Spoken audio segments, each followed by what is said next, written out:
morning, everybody. We're here to worship. Welcome to Eastpoint. I want to start with this. This kind of goes into the first song.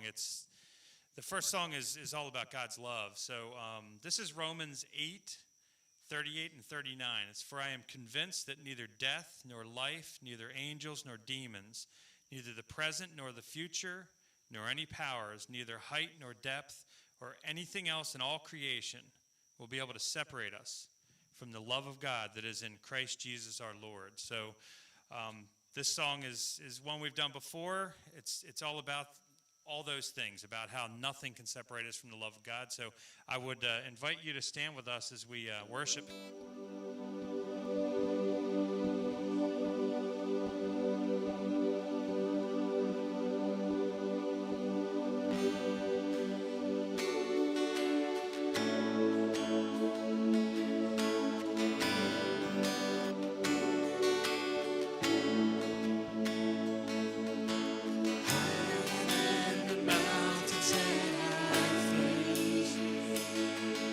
Stronger than the power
being outside, this is that awkward time where we have to switch our music and make sure it doesn't blow down.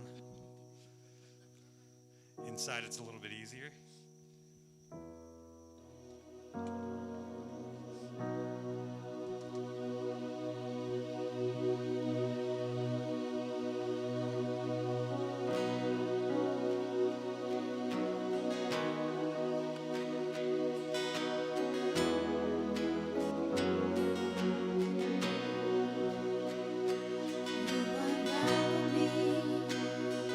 With a melody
Thanks so much for worshiping with us.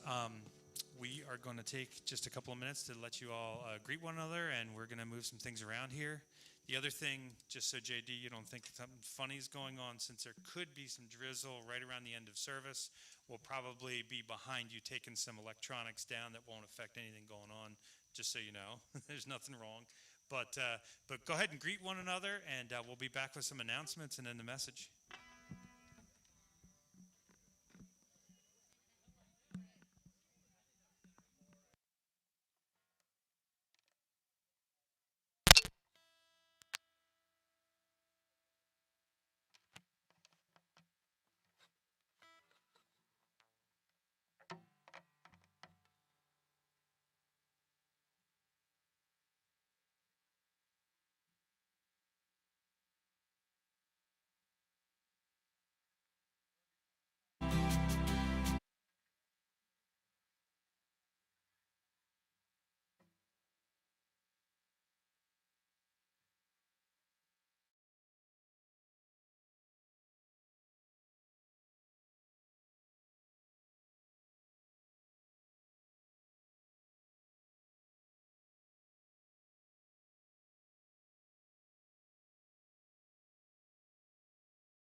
All right, guys, you can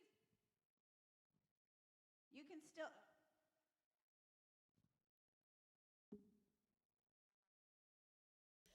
Guys, okay, hey guys, if you want to continue to visit, you can, but we're going to go ahead and go through the announcements too. Hopefully, we can get church in before it rains. I apparently have no sound on either one of them.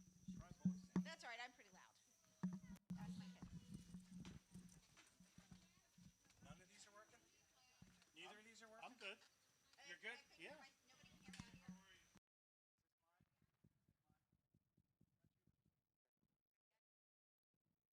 Is that better? Okay, just making sure. Okay, so we're going to try to get service in before the possibility of rain this morning. It's good to see all these faces. If you are online, we're glad that you're here with us. We just want to run through a few quick things. As always, if you are online, you can give your tithes and offerings through text or you can mail. If you're here in person, we do have the offering box is out on the table. To text, you text Eastpoint to 94000. If you're on Facebook today, please check in and let us know. For those here in person, check in and text love God, love others, and be sure to share our services out on with your friends. Couple quick announcements. Today is back to school Sunday, so when I'm done here, JD's going to pray over the new school year for all the kids and teachers. Next week, we are going to be having our worship service, but we are going to move the potluck to the same day as the communion service, September 26th, so that we have more opportunity for our friends and family and neighbors to be available for us to participate, and there'll be a sign-up sheet for that available next week. We do have a sign-up sheet on the table in the back. We could use some folks to sign up to bring baked goods on Sunday morning for the coffee and dessert. September 18th is our next church work day. And I know JD, as always, will have plenty of things for us to do, plans to continue to move the building and our progress forward. The 26th will be the communion service, as well as that will also be our Sunday where we have our potluck afterwards, where we can spend some time with our church family and friends. And then we are looking forward to doing the flea market / vendor fair in October. We're waiting, and hopefully by next week we'll have a date firmed up. We're just trying to confirm it with a couple other things that are going on. And then there are always opportunities to get involved. So we are still looking for folks to help with the children's ministry, with the teens. And you can let JD know if you are available for that, or even text Josh, and Josh can get you plugged in. And then we're still needing volunteers to organize any kind of activities. Things going forward, we are looking into possibly doing a trunk or treat, participating with an angel tree this Christmas, so we can always use people to help coordinate and volunteer for those activities. So if, JD, you want to start by praying over the kids and teachers? Yes.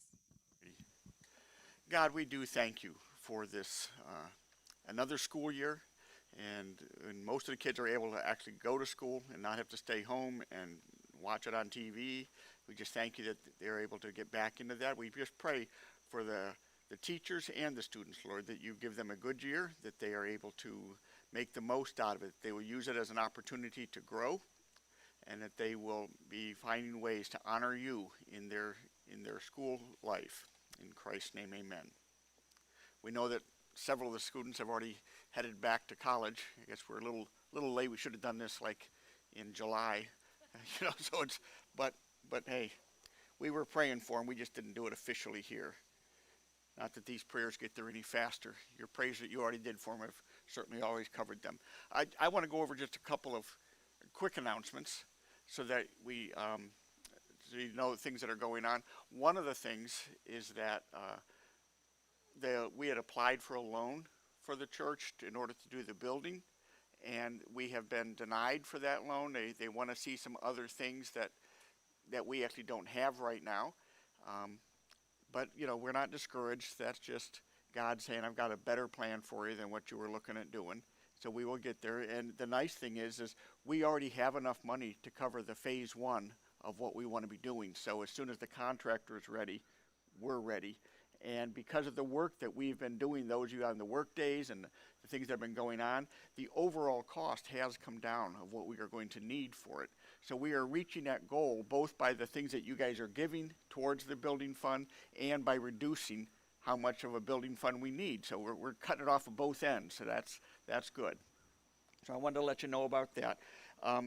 2 weeks from now, we are going to do what I consider the confirmation or affirmation process of Josh Hill as one of the directors / elders of the church.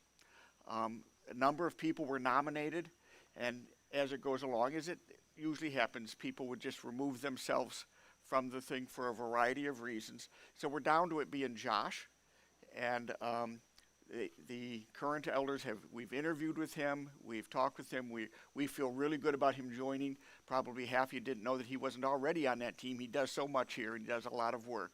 So what we do is we don't vote him in because we feel like it's more of God to kind of use the process to appoint people, but we affirm him. So we basically say, as a community, we agree. So we'll be handing out some papers in 2 weeks for you to be able to just sort of say yes or no.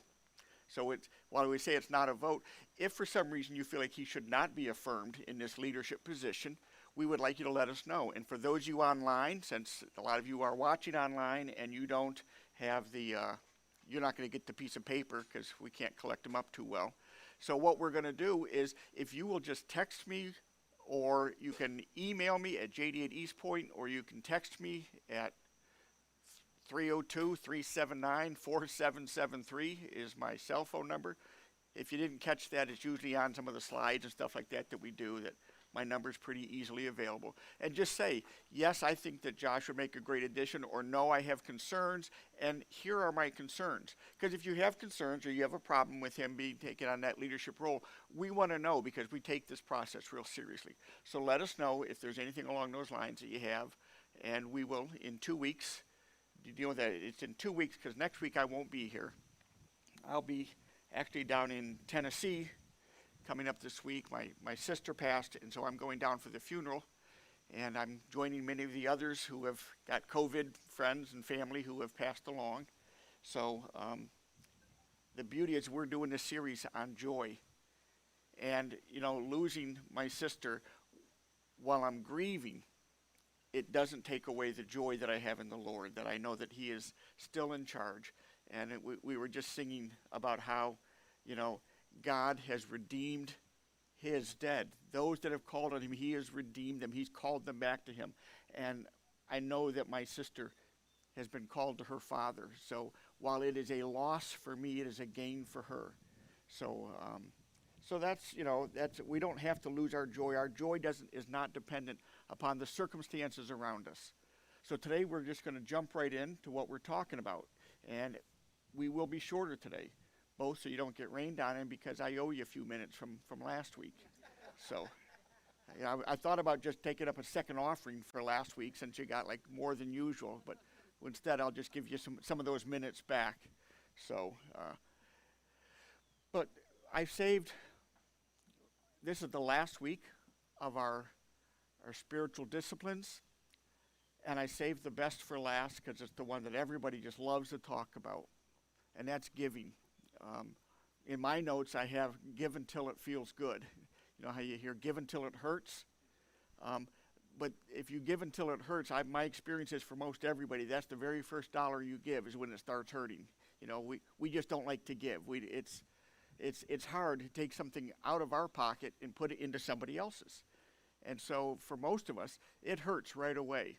And it takes some practice at it to be able to give until it starts to feel good. So, and giving is one of these topics that, as a rule, pastors hate talking about. And I agree. It is not a fun topic to talk about, for one thing, because everybody accuses you of saying, you just want our money. That's all that churches are about. You just want our money. I invite you to take a look at the books. Tammy takes care of the books for us, and you're allowed to see exactly where every penny goes, what everything is spent for. And if you look at that, you probably aren't going to say the church is in the business to make money, because we're not.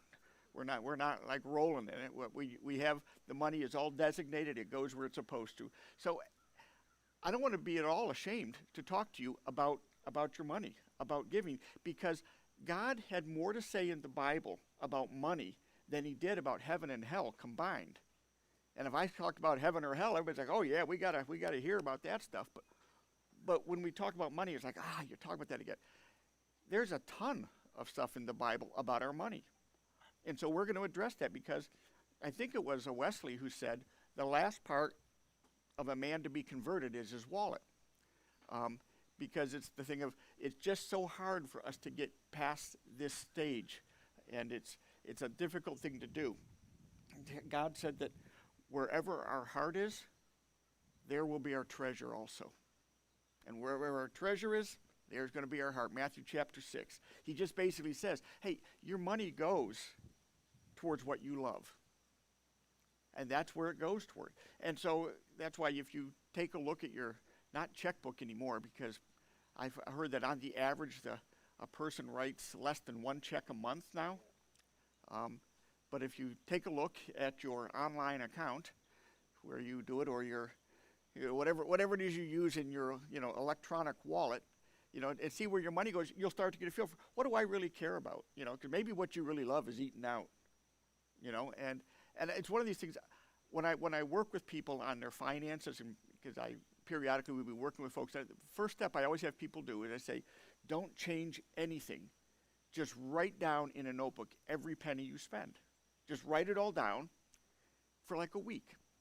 And then we'll come back and we'll take a look and see what your priorities are, because that'll show us. And people are amazed, that they have such a love affair with coffee, or that they have such a love affair with McDonald's, or whatever it may be, because they, as a rule, people eat out a lot more than they think they do. They say, oh no, I eat out maybe once a week, because we don't count all those little stops at Wawa or the other places where we just go through the drive-through and pick something up and say, oh, it was only $1.49, who cares? We start to look at it and it changes. It's one of those things. He says, no one can serve two masters, for either he will hate the one and love the other, or he will be devoted to the one and despise the other. You cannot serve God and money.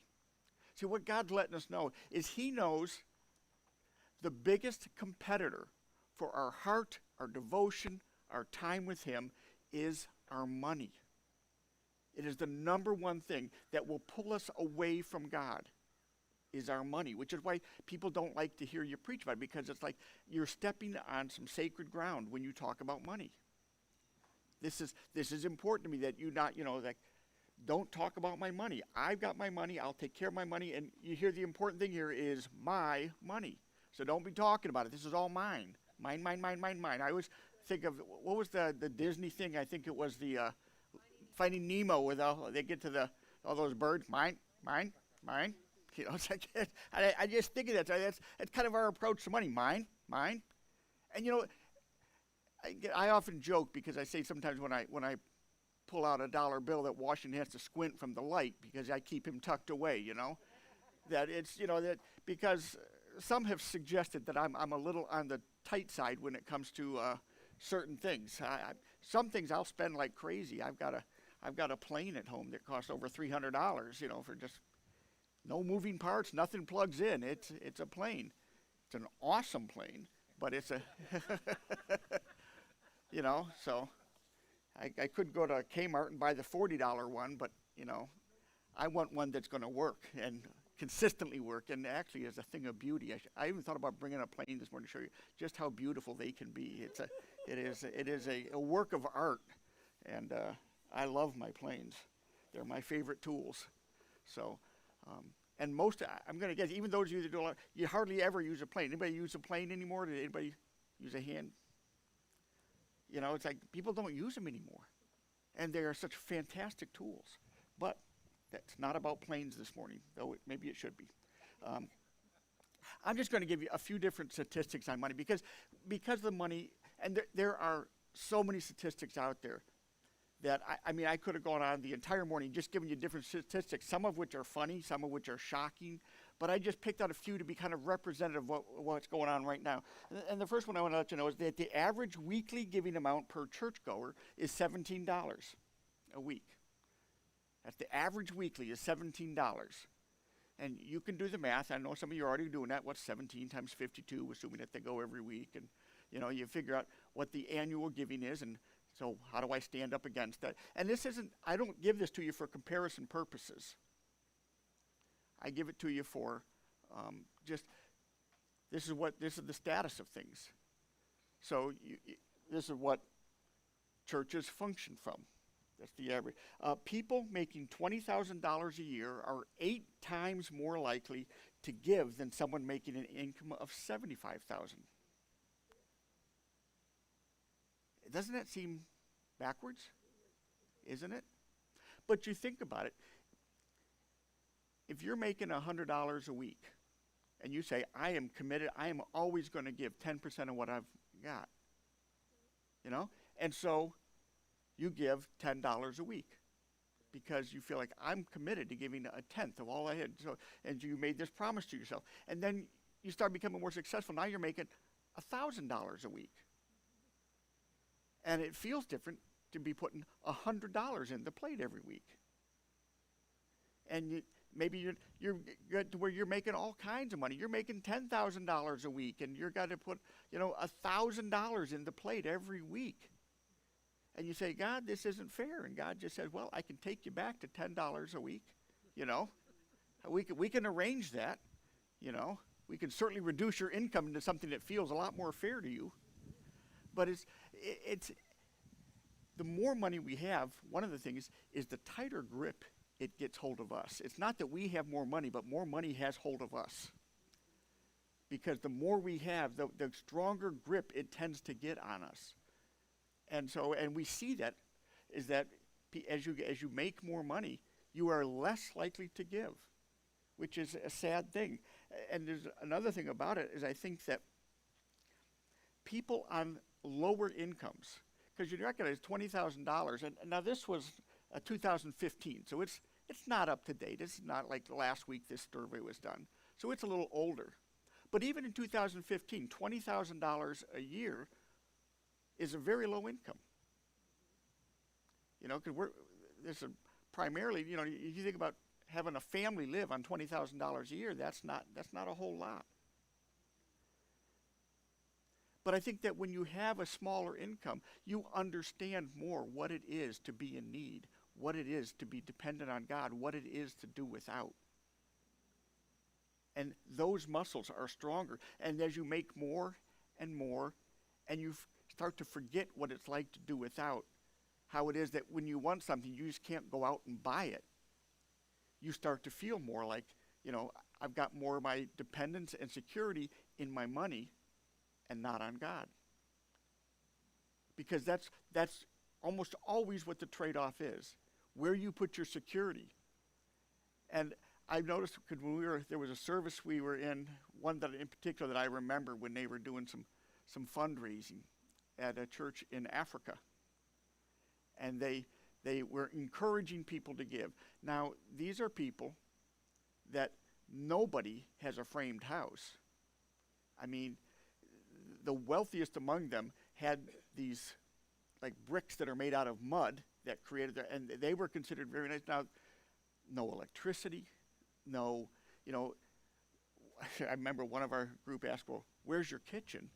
Which was kind of funny. Well, that's what the fire pit outside was. That's the kitchen, And so and these people would line up to give towards what the church was raising, and they would do it with a lot of joy. And you'd see people leave, and they would run home and come back with the bag with some guinea pigs in it, and put the guinea pigs in the offering plate.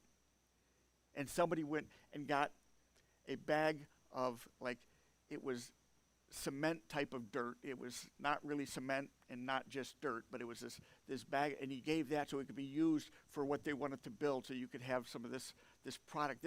I don't have any money, but I will give you this that I do have. And their spirit to me was what can come alive when their dependency was on God and not on their money and not on what they had. They knew what it was to do without. They knew what it was to not know if I'm going to eat tonight, and maybe I won't, but hopefully tomorrow. And even then, for them to be giving and to be sacrificing. Between 1990 and 2015, the share of overall donations going to faith dropped 50%. It was in the New York Times, or they did this thing on it. It's 50% from 1990 to 2015. The church is falling out of favor with people. Now, there's a lot of reasons for that. And some of the reasons are good reasons, because we've got this unprecedented time of people who in positions of trust and authority are violating our trust and abusing their authority. And that's a terrible thing. And Satan is partying about it because he says, well, if I can get you guys to think this way about it, then we can just cross off anybody in the church, anybody that's got things, because we're in an age when we're suspicious of everybody. We don't trust.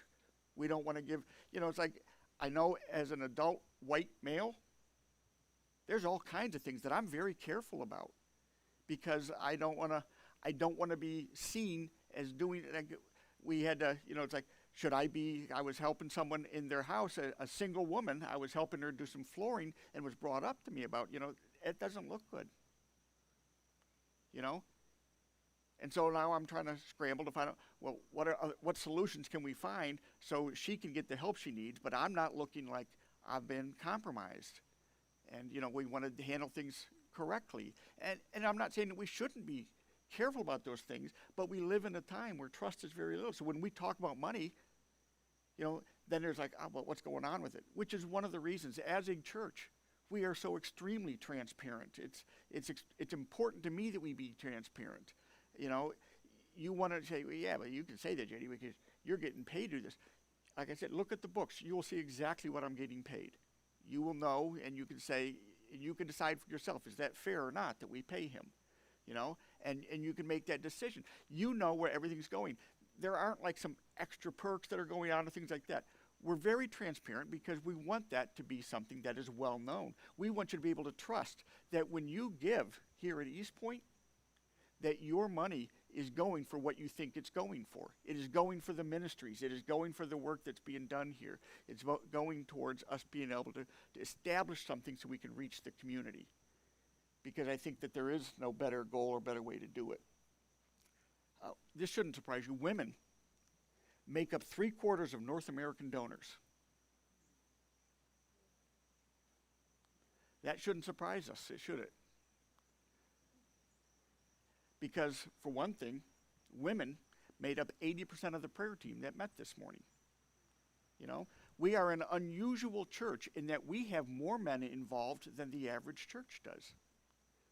We have a much better percentage. But by and large, women are the ones who attend church, who make things happen, and just in a lot of cases, they're just not allowed to lead. You know, we say, yes, you may come be the backbone, support, and the meat of the what's going on here, but, step aside, let a man take charge. And so it is a shame, but women this has long been the case. And there's, like I said, tons and tons of statistics that we're not going to get into because we're going to get you out of here on time. You're not going to find a Bible verse that says, thou shalt give 10%, okay? What you will find is in the Old Testament, they had a thing known as the tithe. Actually, the tithe is also talked about in the New Testament, but we're not going to get too far into that today about what it means. But in the Old Testament, they did have a tithe that they did of their first fruits. That it was the thing of whenever they had a crop, whenever they had something that came in, they would give 10% back. Now, to be clear, that was not all that they gave to the church. That was just one specimen of what they gave to the church. There was also temple taxes. There was another other thing. It rounded out at about 32% of their income is what they were giving. That is somewhat offset in the fact that the church at that point in time also was more or less their government when that was going on. So that would have been their taxes. So now we pay separate taxes.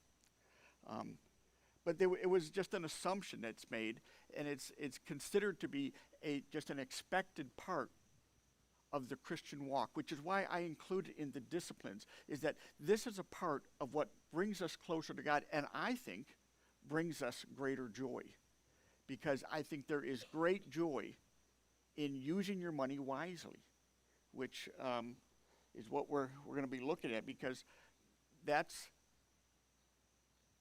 the money. Like I say, the money's thing is to say, hold me, cherish me, keep me. I am your source of happiness. And the only way to break that is to give it away. Not to spend it. Because spending it is saying, I'm going to give it away here. I'm going to give it to the guy here at, Best Buy for the big screen TV that I've been thinking about. And that way I'm going to break the power of money, because I'm just going to turn over $2,000 here and hang a huge TV on my wall with the surround sound. And I feel so much better that I broke that power of money. Which is not, of course. It's just transferring it. It's just from the one to the other. But we want to be able to say, my dependence is on the Lord, and He will supply all of my needs. And He does. And I don't want you to think about giving also as a great investment plan, because I've seen people do this. They say, I figure if I give $100 to God, and He says some will experience a return of 4-fold and 20-fold and some 100-fold, and they say, so I could get like a whole bunch of money back. I could get like $1,000 or $10,000 back if I give this money to God. Well, if that's why you're giving, then expect nothing back. Not blessings, not anything. Because that's not why we give. And if we give because we want to have that relationship with God, we want to be surrendered to Him, because it is a natural response to what He has given to us. And don't forget, He has given to us. He's given to us everything, not only all that we have, but He's also, after He'd given us life itself, He sent His Son to die for us. He gave us His Son so that we could have a relationship with Him. And so all of our giving should be responsive. But I'm just going to take a look at a few ways of how to give. How do we do this? And the first one I'm going to say is that we should give intentionally. It needs to be not just a random sort of thing. Those are fine. But it says in 2 Corinthians, he says, each one must give as he has decided in his heart. Okay? It's not a contest. How much is this other person giving? I don't even know what any of you give. Just from day one, I said, I want to know nothing about the offering. You can give me a total or a thing so I can understand an idea of the church finance, but I don't want to know what anybody gives, who doesn't give. I just think it's a bad thing for a pastor to know, because pastors are human. And the idea that you could start to think certain ways or judge certain things or show favoritism, that it's always got the possibility of creeping in. And I want it to be that we all stand before the cross on level ground, and we all struggle with different things. And so I don't know any giving records or any giving stuff other than my own. That's the only thing that I know. And I think that's the way it should be. But it should be intentional that we plan it out. We decide, I'm going to give this amount. And this is something that we should, and if you're married, I highly recommend you talk about it together. You pray about it together. Because if one of you decides, you know what, hey, I like what JD said, and so we're going to give $1,000 this week to the building fund. The other one's going, whoa, whoa, whoa. We're going to pay the mortgage first, because if we give $1,000, we're losing our house. And talk about it as a couple, but be intentional. I'm all for these random acts of kindness. You stand in line at the grocery store, and the other person in front of you is a few bucks short, and they start to figure out what they're going to put back, and you say, no, here. You put a few bucks down. That is great. That's not intentional in terms of, it's not a planned thing. It's just an opportunity. And you will be more likely to do those sorts of things when you have intentional giving, because you develop a lifestyle of generosity. And generous people experience generosity. And I'm strongly convinced that those that are blessed the most in the giving are the givers, not the receivers. Having been on both ends, I definitely feel like that's the way it works. But we should also give consistently. It says, again, this is in 1 Corinthians, on the first day of every week, each of you is to put something aside and store it up. And he's saying, don't just say, I agree, I should do that. Boom, here's a chunk. And then that's done. That's gone. I can go back to living the way I was living. See, that's not living a generous lifestyle. It is not practicing the discipline of giving. Any more than if you go to the gym tomorrow and you haven't been there for 4 years, and you go there and you work out and you say, I'm just going to work out for 4 hours until I'm in really good shape. You come home in terrible pain. You spend the next 3 days lying on your bed because none of your muscles will move. And you say, but I got it out of the way for the year, so I don't have to do that again. Well, you know how much it's going to benefit you is not at all. In fact, you actually only harmed yourself. You've not benefited at all. And you fooled yourself into thinking that I'm doing something, I've strengthened something. We will only strengthen our generosity by developing a lifestyle of generosity that's practiced regularly, that we do this on a consistent basis. And here at the time, Paul was suggesting that they do it on a weekly basis. Now, you'll notice that a lot of the verses I'm pulling today are going to be from 1st and 2nd Corinthians. These are two different letters that were written to the church in Corinth. And it's interesting. You'd have to go through and read both of them to get the full context. But what was happening is that there were some poor churches in the area. And so Paul was taking collections to help out those that were the poorest of the poor. So we'd go to some churches and you collect some money and take it to other churches and deliver it there. And they were taking money and they were sending it to Jerusalem, because in Jerusalem there was a lot of persecution and there was a lot of need. And so they were sending money to there. So you've got poor people helping other poor people, because at this point in time, at this stage in history, all the Christian churches were poor. They were kind of outsiders and they didn't have much. But people were getting excited about it, and they were doing things like taking up collections. Well, in the first letter to the Corinthians, he was telling them about some awesome stuff going on in Macedonia, and how the people there who were very poor and the people got excited, and we're going to do this, we're going to give a lot, and we're going to set aside some money for these people. And something apparently didn't work out, because in 2 Corinthians, he's writing another letter to them, and he's saying, hey, I'm looking forward to coming and meeting with you and to collecting the gift that you have promised to them, but I'm going to send ahead a couple of guys to help you, because how embarrassing is it going to be for you and for me if we show up and you don't have anything set aside? Because apparently something was going on there where the people got riled and they had the idea, but they didn't follow through. And so he wrote them another letter so that they could follow through, so that they could, and he sent people to help them. Because the reality is all of us have trouble parting with money. We all do. And, it's like we don't want to. And so, and it's no different in the church.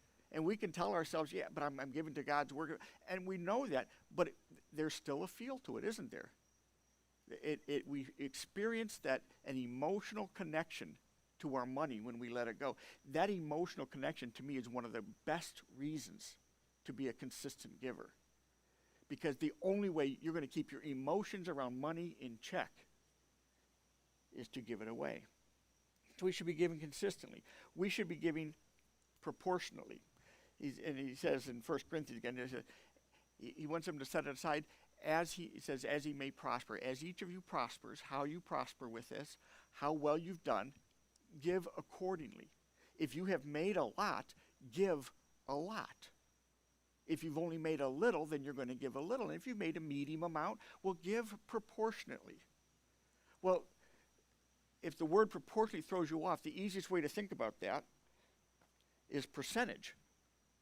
Because a percentage is a proportion, and so the Bible doesn't tell us that we have to, in the modern age, tithe. He tells us that we are not to give out of compulsion, that we are not to give, that's going back under the law.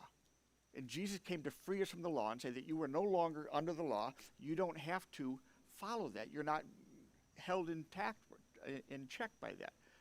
But he says, but you are free, and you are free to give. And I'm telling you this because this is the best thing for you. That's Lori Hill, she recently got diagnosed with diabetes, and she's starting to see what all of that means. And when you say to her, hey, that candy bar that looks really good to you, don't eat that. Not because you want to be mean, not because but because you want her to live a healthy life. You want her to live longer and enjoy more health. So you say, don't eat the candy bar, even though candy bars are by their very nature designed to be good and desirable. I mean, that's the whole point. If they weren't desirable, there would be no reason to eat a candy bar, right? Because it's not like we're getting a lot of, nutrients from a candy bar. So when you say to that person, don't do that. When you say to your children, no more ice cream, you've had enough. It's not because you hate your kids. It's not because you're saying, I don't want you to have something good that you would really like to have. You're saying, I don't want you sick. I don't want you developing a habit throughout life that's going to be difficult for you. I had one friend, a diabetic, every night before bed would eat a big bowl of ice cream. His diabetes wasn't going so well the last time I talked to him. Because he said, I love ice cream. I'm going to eat my ice cream every night. I love ice cream.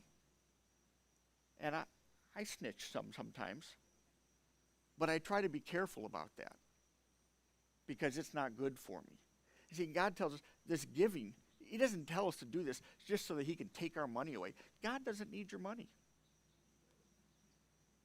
He doesn't need it. And in fact, as a church, we don't have, I'll say this as the church universal, not just Eastpoint, but with churches. There's not a money problem with churches. There's a priority problem with churches. We have plenty of money to do what needs to be done.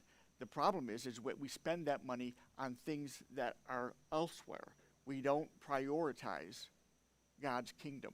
We prioritize our comfort and enjoyment more than we do God's kingdom. And to me, that's where the problem. Overall, Christians give about 2.5%. If you just take a look at everybody of their incomes, it's about 2.5%. So we're definitely living under grace and not under the law, because we don't even come close to that 10% that was the tithe, was it? Now, it's interesting. People that have made the commitment to tithe find it hard to stick at the 10%, because those that tithe tend to do between 11 and 17% on the average, which is about 2% of churchgoers are people that are tithers.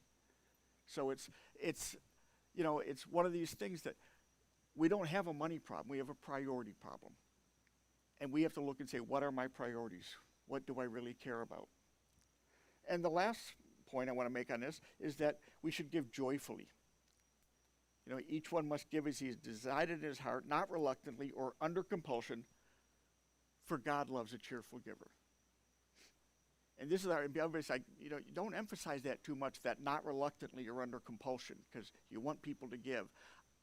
I want people to be cheerful givers. Yeah, I want you to give, but not so the church can have lots of money. I want you to give so that you will break that power that money holds over you. So you will draw closer to God. See, it's just this, there is a natural progression. We've gone over these disciplines because as we draw closer to God, the needs of the church are just automatically going to be taken care of.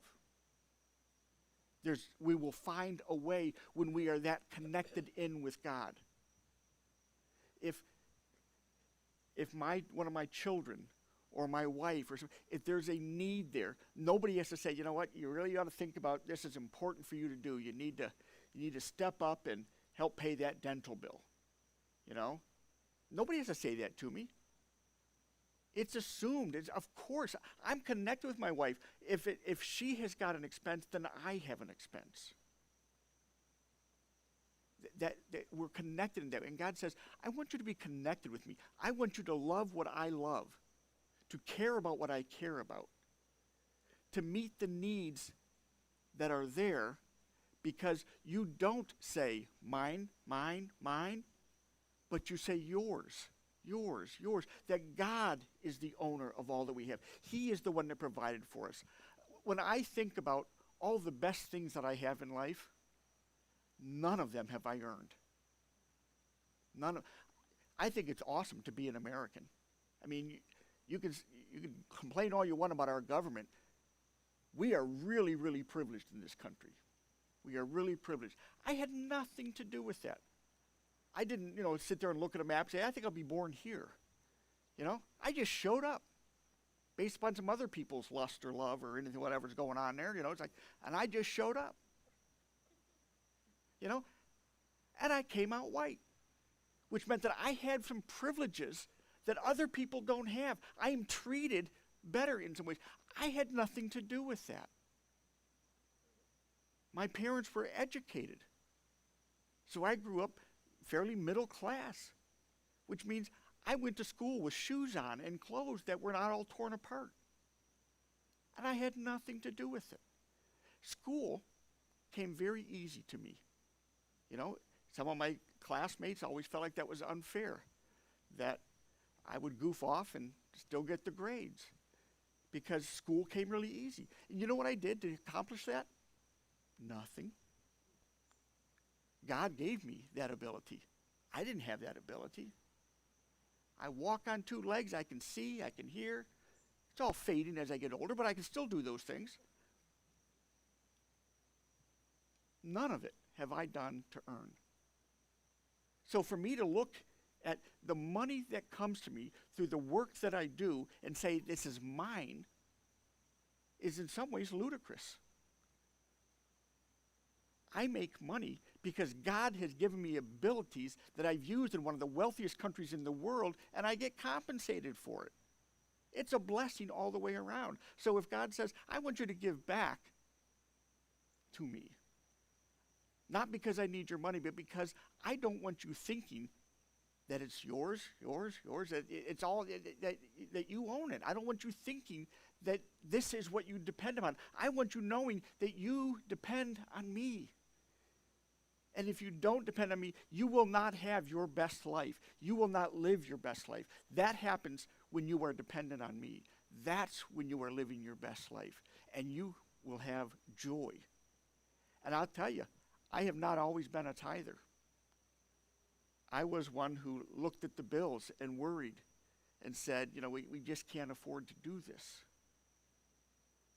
And at a point in my life, which I consider one of my low points, when I have some various low points in life. This was at a pretty low point when I was not even able to keep through on the commitments I had made to missionaries and folks, and I had to write some letters of apology about I've screwed up my finances. I figured everything was mine that was to be used in my pleasure. And as a result, I don't even have enough to pay for the things I've committed to. And we made a decision that before we pay our bills, before we do anything else, we're just going to give to God and say, we're dependent on you. We're going to have to make it. And quite honestly, I'd love to say I did that with great faith. I did that out of discipline. Because I thought, well, this is it.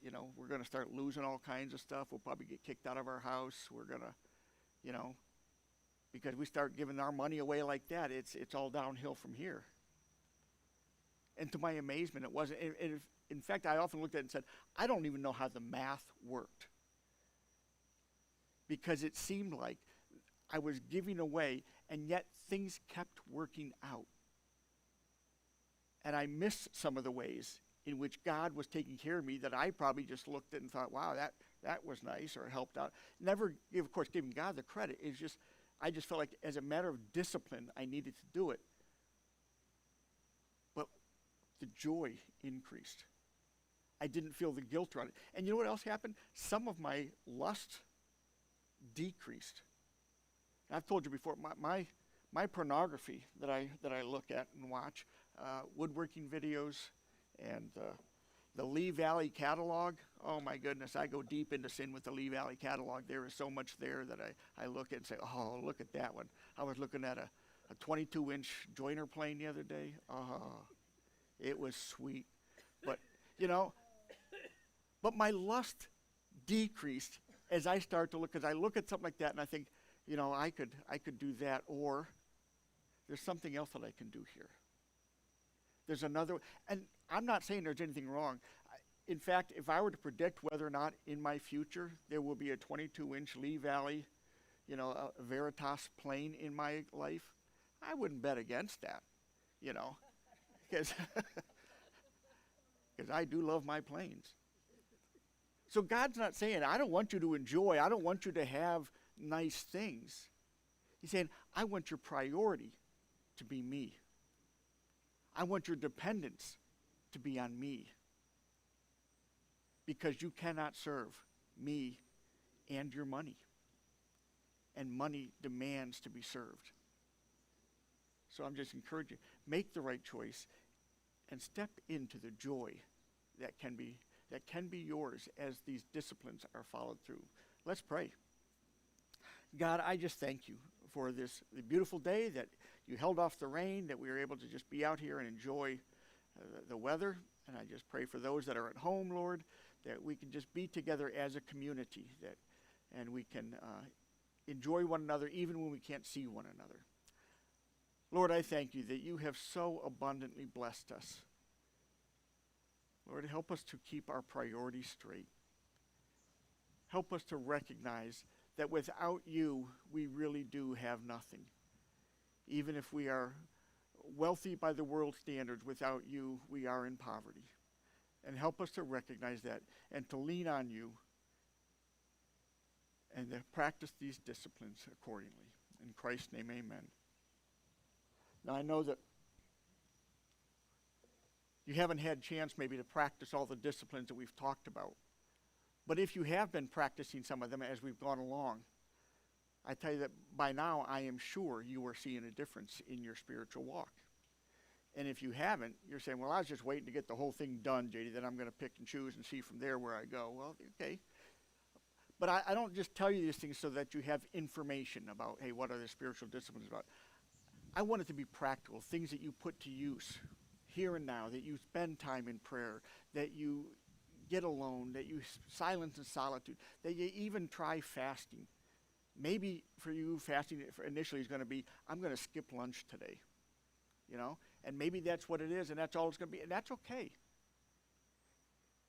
Just as you practice these disciplines, notice how you draw closer to God and how your joy increases. So I hope you put this series into practice in that way.